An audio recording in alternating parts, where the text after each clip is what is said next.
আমি পার্বতীকে সিঁদুর পরাইনি, সিঁদুর নিজেই নিজের সিঁথিতে পড়েছিল পার্বতী। শুনে পার্বতীর ওপর প্রচন্ড ভাবে রেগে যায় স্বর্গজিৎ। হ্যাঁ বন্ধুরা, এমনটাই দেখা যাবে। তাই সম্পূর্ণ জানতে ভিডিওটিতে লাইক দিয়ে চ্যানেলটি সাবস্ক্রাইব করে দেখতে থাকুন। গল্পের শুরুতে দেখা যাবে স্বর্গজিৎ পার্বতীকে বলে, তুই নিজে নিজে দায়িত্ব নিয়েছিস মানে? তখন পার্বতী বলে, হ্যাঁ দাদা, তুমি তো জানো তোমার ভাই একজন বড় বিজ্ঞানী, সে তো আর এসব কিছু মানতে পারবে না, সে এসব কিছু বিশ্বাসও করে না। তাই আমি আমি নিজেই কমলিনীদির হাত থেকে ভাত কাপড়ের থালাটা নিয়ে নিয়েছি, আর আমি নিজে নিজেই তোমার ভাইয়ের হয়ে আমার নিজের দায়িত্ব নিয়ে নিয়েছি। কারণ এই মানুষটার মনের অবস্থাও তো আমাকে বুঝতে হবে। তখন এই কথা শুনে স্বর্গজিৎ তাকিয়ে থাকে পার্বতীর দিকে। তখন পার্বতী বলে, এছাড়া না আমার আর কিছু করার ছিল না দাদা ভাই। তারপরে অনন্যা বলে, একই কথা নতুন, তোমার কজন বন্ধু বান্ধবকেও তো তুমি বলতে পারতে, তারাও তো আসতে পারতো, তাই না? তুমি তো কাউকে বললে না। তখন কমলিনী বাবা বলে, বলবে বলবে, সবে মাত্র আচমকা বিয়ে করেছে, আস্তে আস্তে সবাইকেই জানাবে। সাথে সাথে সবাইকে জানানোর কি আছে আমি তো সেটাই বুঝতে পারছি না। আস্তে আস্তে সবাই জানতে পারবে তো। তখন নতুন সবার দিকে তাকিয়ে থাকে। তখনই কমলিনী মা বলে, বুড়িমা, তো রেডি হতে আর কতক্ষণ? আমরা কতক্ষণ আর বসে থাকবো বলতো? তাড়াতাড়ি করে রেডি হয়ে নে, তুই কি আমাদের সঙ্গে যাবি না? তখনই প্রাঞ্জল বলে, হ্যাঁ যাবে তো, অবশ্যই বুড়িমা যাবে। আজকে আমরা বুড়িমাকে এখান থেকে নিয়ে যাব। তখন স্বর্গজিৎ এই কথা শুনে চমকে যায় আর বলে, কি বলছে বৌমা? বৌমা কোথায় যাবে? তখন প্রাঞ্জল বলে, আসলে বুড়িমার তো এখানে থাকার আর কোনো দরকার নেই, বুড়িমা এখানে তো ছিল। এখন যখন নতুন বিয়ে করে নিয়ে এসেছে, তাহলে বুড়িমাকে আমরা নিয়ে যাব এখান থেকে। তখন স্বর্গজিৎ বলে, কি বলছেন আপনি কাকুমণি? তখন অনন্যা বলে, যাক, আপনারা ভালোই সিদ্ধান্ত নিয়েছেন। ওদের তো এখন বিয়ে হয়েছে, ওদের জন্য একটু স্পেস দরকার। তখন স্বর্গজিৎ বলে, একদম বাজে কথা বলবে না। কেন? লোকজন থাকলে কি স্পেস পাওয়া যায় না? এটা কেমন কথা বলছো তুমি? তখন কমলিনী সবার কথা শুনে তাকিয়ে থাকে। তারপরে স্বর্গজিৎ বলে, না না, বৌমায়ের বাড়ি থেকে কেন যাবে? আমি তো সেটাই বুঝতে পারছি না। বৌমার যেতে হবে কেন? বৌমা, তুমি এই বাড়ি থেকে চলে যেতে চাও নাকি? তারপরে ঠাম্মি বলে, আমাদের তো পার্বতী এই বাড়ি থেকে চলে যেতে বলেনি। আর তাছাড়া বুবলাই চাকরি পেয়েছে, বুবলাই তো বলেছে অন্য একটা বাড়ি খুঁজে আমাদেরকে নিয়ে যাবে। তখনই দেখা যাবে নতুন বলে, তা বুবলাই, তোকে বাড়ি খুঁজতে আমি সাহায্য করব নাকি? সাহায্য করব? তখন কমলিনী বলে, না দরকার নেই, আমাদেরটা আমরাই করে নিতে পারবো। আর তোমার নতুন জীবনের চিন্তা করো তুমি নতুন ঠাকুরপো। তখনই নতুন এই কথাতেই কমলিনীর দিকে তাকায় আর বলে, না না, বুবলাই চাকরি পেয়েছে, তারপরে নতুন বাড়ি খুঁজবে, আমি খুঁজে দিলে না একটু তাড়াতাড়ি হবে। সেজন্যই বললাম আর কি, যে বুবলাইকে আমি হেল্প করব নাকি বাড়ি খুঁজে দিতে, তাহলে ভালোই হবে। তখন এই কথা শুনে বুবলাই তাকিয়ে থাকে। তারপরে দেখা যাবে অনন্যা নতুনকে বলে, তোমাকে আর সেই নিয়ে ভাবতে হবে না, ওদেরটা না ওরাই বুঝে নিতে পারবে। তখন প্রাঞ্জল বলে, না না, কাউকে কোনো বাড়িটাই ঠিক করতে হবে না, আমার এই ফ্ল্যাট আছে। আর তাছাড়া তাছাড়া বুড়িমার ব্যবস্থা না আমরা করে নিতে পারবো, সেটা নিয়ে কাউকে ভাবতে হবে না, কাউকে ভাবতে হবে না আমার বুড়িমাকে নিয়ে। তখন ঠাম্মি তাকিয়ে থাকে। তখন দেখা যাবে প্রাঞ্জল বলে, এখন বুড়িমা আমাদের সঙ্গে গিয়ে থাকবে, ওর ছেলে মেয়ে বড় হয়ে গেছে, এখন তো বুড়িমা ঝাড়া হাত পা, ওর তো কোনো সমস্যা নেই। তাহলে ও আমাদের সঙ্গে চলে যেতে সমস্যাটা কোথায়? আর ও আমাদের সঙ্গে চলে যাবে। তখনই দেখা যাবে পার্বতী এগিয়ে যায় আর এগিয়ে গিয়ে বলে, বিশ্বাস করো কমলিনীদি, আমি না সবাইকে নিয়ে একসঙ্গে থাকতে চেয়েছিলাম। তখন কমলিনী বলে, না ভাই, আমাকে চলে যেতে হবে। আর এখানে এখানে তুমি তোমার মতো করে সংসারটা করো, তোমার মতো করে তুমি সবটা গুছিয়ে নাও। তখন পার্বতী বলে, বিশ্বাস করো, আচমকা বিয়েটা হয়ে গেছে তো, আমি জানি সেজন্য হয়তোবা তোমাদেরকে এখানে থাকতে অস্বস্তি হচ্ছে, কিন্তু আমি না সবাইকে নিয়ে একসঙ্গে থাকতে চাই। আমি এখান থেকে কাউকে তোমাদের চলে যেতে বলছি না। তখনই দেখা যাবে মিঠি বলে, ছোট দাদু, তুমি তো তুমি তো শুধু মাকে বলছো, আমিও কিন্তু বলেছি। আমি আমি মাকে ছাড়া একদম থাকতে পারি না, আমিও কিন্তু মায়ের সঙ্গে যাব। তখন প্রাঞ্জল বলে, মিঠি, আমি কি তোকে বারণ করেছি? আমি তো বলেছি তুই আর বাবিল চাইলেই তোর মায়ের সঙ্গে যেতে পারিস। তাই তোরা তোরা এখনই আমাদের সঙ্গে যেতে পারিস, চল। তখনই ঠাম্মি বলে ওঠে, আপনারা তো ভারী স্বার্থপর। কেন? আপনি শুধুমাত্র বৌমাকে আর দুই নাতি নাতনিকেই নিয়ে যাবেন কেন? আমাদের কথা কি ভাববেন না? আমরাও তো এখানে থাকবো না, তাই না? এখান থেকে আমরাও তো যাব। আর তাছাড়া শুধুমাত্র বৌমা কেন চলে যাবে বলুন তো? তখনই প্রাঞ্জল বলে, কেন? আমি স্বার্থপর কোথায় হলাম? সারা জীবন তো আপনারা স্বার্থপরের মতো আমার মেয়েটাকে দিয়ে খাটিয়ে নিয়েছেন। আমার মেয়েটা কি পেয়েছে বলুন তো? কি পেয়েছে আমার মেয়েটা? না পেয়েছে স্বামীর সুখ, না পেয়েছে কিছু। আর আপনার ছেলে, সে তো আপনার সর্বস্ব নিয়েই চলে গেছে। এখন আর আপনি কি নিয়ে বলবেন? স্বার্থপর তো আপনারা, আপনারা স্বার্থপর। তারপরে দেখা যাবে কমলিনী তাকিয়ে থাকে এই কথা শুনে। তখনই নতুন চিৎকার করে ওঠে আর বলে, না, কমলিনী কোথাও যাবে না। তখন নতুনের কথা শুনে অনন্যা আর পার্বতী নতুনের দিকে তাকিয়ে থাকে। তখন নতুন বলে, এই বাড়িতে কমলিনী বউ হয়ে এসেছে, তাই কমলিনী কোথাও যাবে না। কমলিনী এই বাড়িতেই থাকবে। তখন এই কথা শুনে কমলিনী তাকিয়ে থাকে নতুনের দিকে। ওইদিকে দেখা যাবে স্বর্গজিৎ। স্বর্গজিৎ বলে, আচ্ছা, বৌমা হঠাৎ করে বাড়ি ছেড়ে কেন চলে যাবে আমি তো সেটাই বুঝতে পারছি না। হ্যাঁ, যেটা হয়েছে সেটা হয়তো বা আমরা পাল্টাতে পারবো না। হঠাৎ করেই নতুনের বিয়েটা হয়ে গেছে, কিন্তু সেই জন্য বৌমা কেন এই বাড়ি ছেড়ে চলে যাবে? এই বাড়িটা নতুনের নামে হলেও কোনোদিনও বৌমাদের তো এই বাড়িতে থাকতে অসুবিধা হয়নি। আর তাছাড়া বৌমা তার ছেলে মেয়ে সবাইকে নিয়ে এই বাড়িতেই থেকেছে। তখনই দেখা যাবে প্রাঞ্জল বলে, কেন স্বর্গজিৎ, তুমি তো অবুঝ নাও? তুমি তো অন্তত বুঝতে পারছো যে কেন বুড়িমাকে আমরা নিয়ে যেতে চাইছি? বুড়িমা এই বাড়িতে কেন থাকতে পারবে না? তুমি তো সেটা অন্তত বুঝতে পারছো। তখন পার্বতী বলে, আমার জন্য, তাই না? হঠাৎ করেই আমি এ বাড়িতে চলে আসাতেই আপনাদের অসুবিধা হচ্ছে। তখন কুর্চি বলে, শোনো, তোমাকে না এত কিছু না বুঝলেও চলবে। তোমার মুখটা না তুমি বন্ধই রাখো। তুমি এত কিছু বুঝে কি করবে? তখন এই কথা শুনে পার্বতী চমকে যায়। তখন স্বর্গজিৎ বলে, দেখো, যা হওয়ার তা তো হয়ে গেছে, এখানে কারো কোনো হাত ছিল না। তখন অনন্যা বলে, যাক না, ওরা ওদের মতো যাক, আর নতুন আর পার্বতী নিজের মতো করে সংসার করুক না। আর তাছাড়া নতুনকেও তো সংসারটা গুছিয়ে নিতে হবে। তারপরেই দেখা যাবে বুবলাই বলে, নতুন কাকু, তোমার সঙ্গে আমার একটা দ্বন্দ্ব ছিল ঠিক আছে, কিন্তু কি কারণে দ্বন্দ্বটা ছিল সেটা তো তুমি জানো। এখন না তোমার প্রতি আমার কোনো রাগ নেই, বিশ্বাস করো।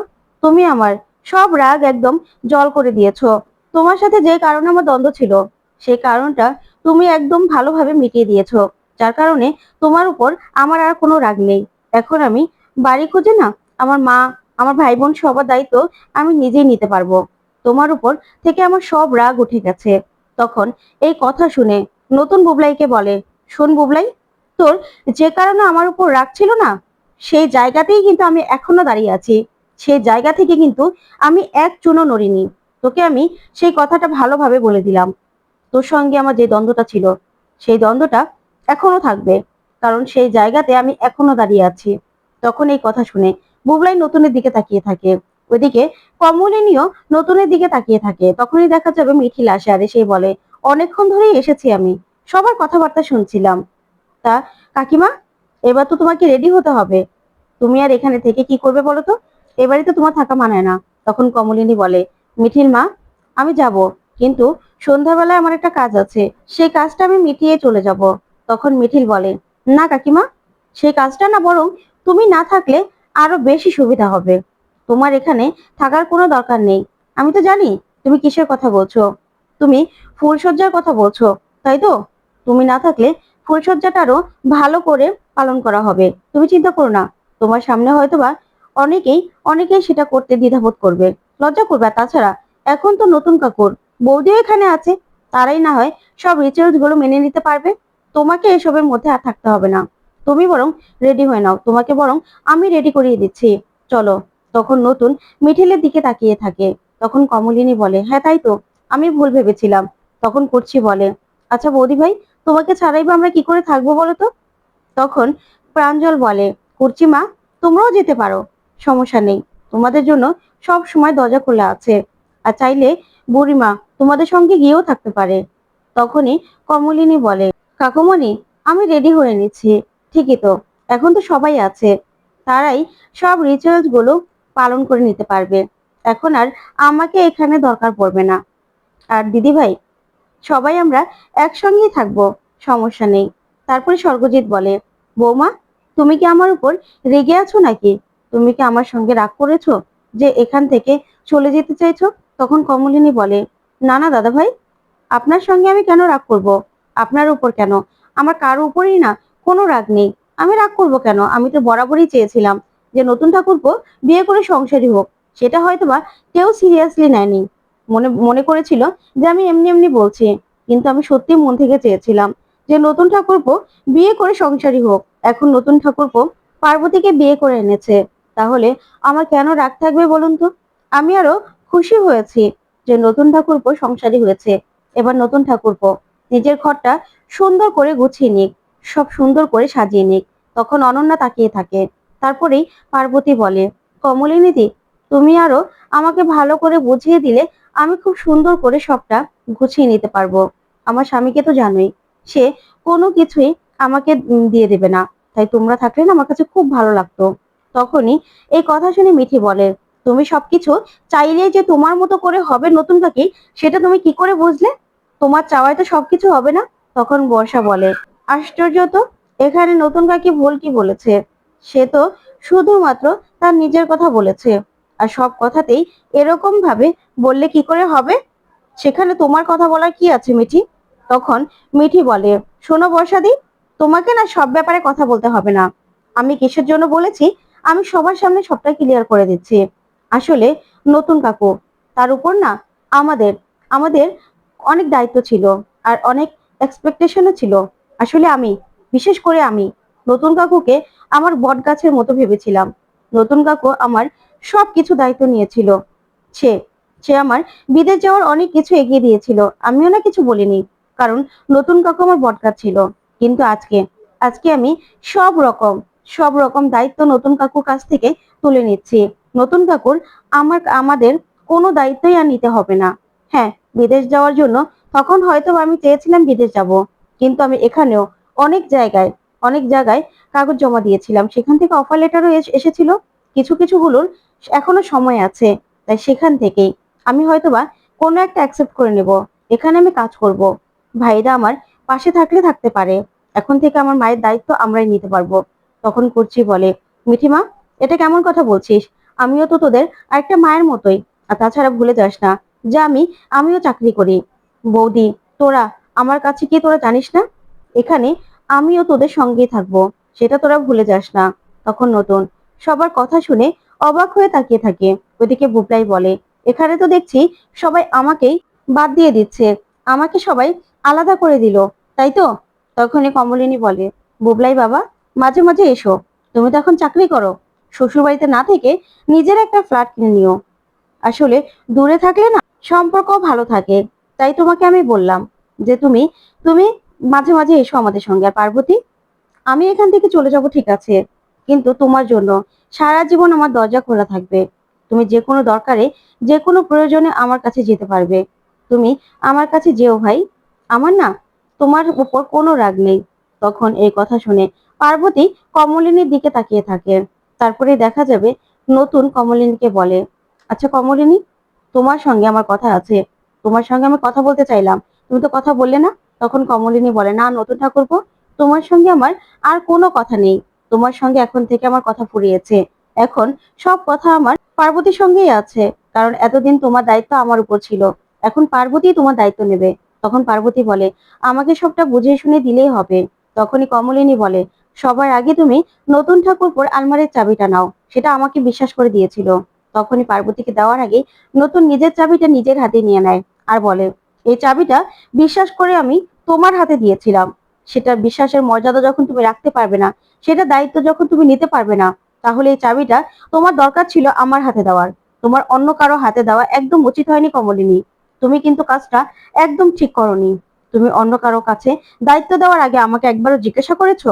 তখন তো এই কথা শুনে পার্বতী মাথা নিচু করে দাঁড়িয়ে থাকে। তখন কমলিনী বলে, আমার যেটা ঠিক মনে হয়েছে আমি সেটাই করতে চেয়েছিলাম নতুন ঠাকুরপো, কারণ এখন পার্বতী তোমার স্ত্রী, তাই পার্বতীর হাতে আমি তুলে দিতে চেয়েছিলাম। তখন কমলিনীর বাবা বলে, বুড়িমা, চলো আমাদের যেতে হবে তো, খাওয়া দাওয়া করবো বাড়িতে গিয়ে।